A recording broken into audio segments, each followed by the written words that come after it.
मागील काही दिवसांपासून जर आपण पाहिलं तर विदर्भामध्ये तापमानाचा पारा वाढलेला आहे। उष्णतेची लाट अक्षरशः मार्च महिन्याच्या शेवटल्या आठवड्यामध्ये अमरावतीकरांना पाहावी लागली। त्यानंतर आता आपण पाहिलं तर पुढील काही दिवस वातावरणामध्ये जे आहे ते बदल होणार आहे। ढगाळ वातावरण राहणार असल्याचा अंदाज हवामान विभागाने वर्तवला। त्यानुसार जर आपण पाहिलं तर आज अमरावतीमध्ये दुपारी जे आहे ते ढगाळ वातावरण तयार झालेलं आहे। छत्तीसगड अंतर्गत येणाऱ्या महाराष्ट्र असेल कर्नाटकवर कमी दाबाचा जो आहे तो द्रोणीय पट्टा निर्माण झालेला आहे। त्यासोबतच छत्तीसगड आणि अंदमान तसेच आसामवर असलेले चक्रकार वारे यामुळे हवामान विभागात जे आहे ते मोठ्या हवामानात जे आहे ते बदल झालेले आहेत। त्यामुळे विदर्भात जर आपण पाहिलं तर 1 ते 4 एप्रिल या कालावधीमध्ये अनेक भागामध्ये तुरळक ठिकाणी वादळी पावसाची आणि गारपिटीचा अंदाज जो आहे तो हवामान विभागाने वर्तवलेला आहे। सोबतच विदर्भातील काही जिल्ह्यांमध्ये जे आहे ते कोरडे वातावरण राहणार आहे। त्यानंतर उद्यापासून जर आपण पाहिलं तर कमाल तापमान घसरण्याची शक्यता आहे। त्यामुळे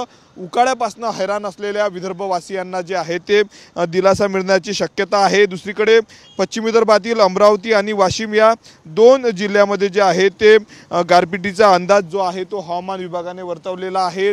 मागील काही दिवसांपासून मोठ्या प्रमाणावर जे आहे ते तापमानात वाढ झालेली होती आणि या वाढत्या तापमानाचा फटका जो आहे तो विदर्भातल्या नागरिकांना जो आहे तो सोसावा लागला होता। परंतु आता जर आपण पाहिलं तर द्रोणीय परिस्थिती जी आहे ती निर्माण झालेली आहे। त्यामुळे वातावरणात जे आहे ती उष्णता जी आहे ती कमी होणार असल्याचा अंदाज काही दिवस हवामान विभागाने वर्तवलेला आहे।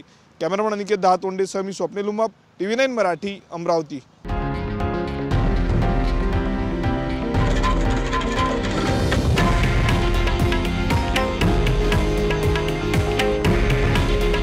हे आहे देशातील नंबर 1 न्यूज नेटवर्क आणि आपण पाहत आहात TV9 मराठी।